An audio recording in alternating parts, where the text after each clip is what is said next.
今回ご紹介するのは、フェラーリ 296GTS です。外装色はロッソコルサで、その鮮烈な赤は見る者を瞬時に引きつけ、フェラーリの情熱を象徴します。内装にはロッソフェラーリが採用され、コックピット全体がスポーティーな高揚感で満たされています。LED 付きカーボンファイバー製ステアリングホイールは、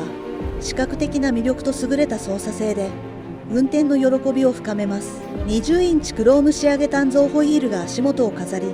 その洗練された輝きが全体の印象をより一層高めます。サスペンションリフターを装備しているため、市街地での段差も気にせず、日常使いにおける利便性も確保しています。この1台は、